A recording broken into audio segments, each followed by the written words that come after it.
Hello good morning കൂട്ടുകാരെ. ഞാനിന്ന് എന്താ ഓസുകുട്ടനെ രാവിലെ ഫുഡ് കൊടുക്കുന്നത്, പിന്നെ ഉച്ചക്കലത്തേക്ക് ലഞ്ച് ബോക്സ് എന്താ, സ്നാക്സ് ബോക്സിൽ എന്താ എന്നുള്ള വീഡിയോ കേട്ടോ ഇന്ന് ചെയ്യുന്നത്. ഞാൻ രാവിലെ ഗോതമ്പ് ദോശയാണ് ഉണ്ടാക്കിയത്. അതിൻ്റെ കൂട്ടത്തിൽ കുറച്ച് നെയ്യൊക്കെ ഒഴിച്ച് അപ്പം ടേസ്റ്റ് ആവുമല്ലോ. പിന്നെ ഞാൻ 10 മണിക്ക് സ്നാക്സിന് കൊടുത്തു വിടുന്നത് പിന്നെന്താ ഓറിയോയും ഡാർക്ക് ഫാൻറ്റസിയും കുറച്ച് ബോൾ പോലെ ഇരിക്കുന്ന സാധനവും പിന്നെ കുറച്ച് ആപ്പിളും കേട്ടോ. ഉച്ചക്കലത്തേക്ക് ഞാനിങ്ങനെ ഗോതമ്പ് ദോശയ്ക്കകത്ത് ന്യൂട്ടെല്ല തേച്ചിട്ടാണ് കൊടുത്തു വിടുന്നത്. പിന്നെ ഞാൻ ലഞ്ച് ബോക്സൊക്കെ എടുത്ത് വെച്ചു. അത് കഴിഞ്ഞിട്ട് ഞാൻ ഓസുകുട്ടന് ഫുഡ് വാരി കൊടുത്തു രാവിലത്തേത്. ഓസുകുട്ടനാണെങ്കിൽ ചോറ് സ്കൂളിൽ കൊണ്ടുപോകത്തില്ലെന്നേ. കാരണം എന്ന് വെച്ചാൽ അവൻ്റെ കയ്യിൽ ചോറ് പറ്റുമെന്ന് പറഞ്ഞ് അവൻ ചോറ് കൊണ്ടുപോകത്തില്ല.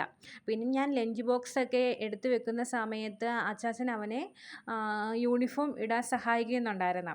അച്ചാച്ചനാണ് അവന് യൂണിഫോം ഇടുന്നതും ബെൽറ്റ് ഇടുന്നതും എല്ലാം അച്ചാച്ചനാണ് ചെയ്യുന്നത്. അപ്പം പിന്നെ ഞാൻ എന്താ കണ്ടില്ലേ, ബാഗിനകത്തിൽ അവൻ്റെ ലഞ്ച് ബോക്സും സ്നാക്സ് ബോക്സും അവൻ്റെ പിന്നെ വാട്ടർ ബോട്ടിലും എല്ലാം എടുത്ത് വെച്ച് കഴിഞ്ഞു. അത് കഴിഞ്ഞപ്പോഴത്തേക്ക് അപ്പോഴേക്കും അവൻ റെഡിയായി കേട്ടോ. റെഡിയായിട്ട് എൻ്റെ കുട്ടി പ്രാർത്ഥിക്കാൻ ഇറങ്ങിയതാണ്. പ്രാർത്ഥിക്കുമ്പോൾ അവൻ ഇന്നും രാവിലെ പ്രാർത്ഥിച്ചിട്ടാണ് പോകുന്നത്. അവൻ്റെ തമ്പാച്ചനെ അവൻ വിളിച്ചിട്ടാണ് പോകുന്നത് കേട്ടോ. അത് കഴിഞ്ഞ് അപ്പയുമായിട്ട് പിന്നെ എന്താ കുരിശ് വരച്ച് മുത്തിയിട്ട് പിന്നെ പപ്പയ്ക്ക് ഒരു ഉമ്മയൊക്കെ കൊടുത്തിട്ട് ഓടി വന്ന് എനിക്കൊരു ഉമ്മയൊക്കെ തന്നിട്ട് സന്തോഷത്തോടെ എൻ്റെ കുട്ടി ഇന്ന് സ്കൂളിൽ